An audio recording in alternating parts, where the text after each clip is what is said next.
நாம் தமிழர் கட்சி இவ்வளவு மோசமாக போனதுக்கு அந்த சாக்கடை தான் காரணம். சாக்கடை துரைமுருகன் ஒருத்தர் இருக்கிறான்ல, அவன் தான் காரணம்.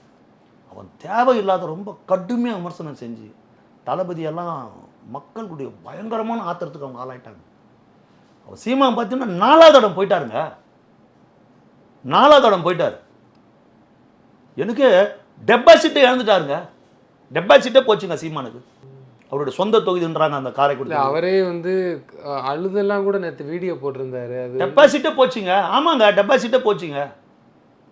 டெபாசிட்டே போச்சு. சீமானுக்கு டெபாசிட்டே போச்சு. ஆமாம், உங்களுடைய பேச்சு, உங்களுடைய இது நடத்த எதுவுமே சரியாக இல்லை. உங்களுடைய நடவடிக்கைகள் எதுவுமே சரியாக இல்லை. நீங்கள் போய் ஸ்டாலினை போயிட்டு துக்கம் விசாரிக்கிறேன்னு ஸ்டாலினை போய் பார்த்துட்டு வந்ததுக்கப்புறம், என் தம்பி விஜய்னு சொன்ன நீங்கள் அவரை பார்த்துட்டு வந்ததுக்கப்புறம் தமிழக வெற்றி கழகத்தையும் தளபதி விஜயை எதிர்ப்பதையுமே ஒரு தலையாய கடமையாக நீங்கள் வச்சுருந்தீங்க. திமுகவின் அறிவிக்கப்படாத கொள்கை பரப்பு செயலாளராக சீமான் செயல்பட்டார். அதோட விளைவு தான் இது. அதனுடைய விளைவு தான் இது.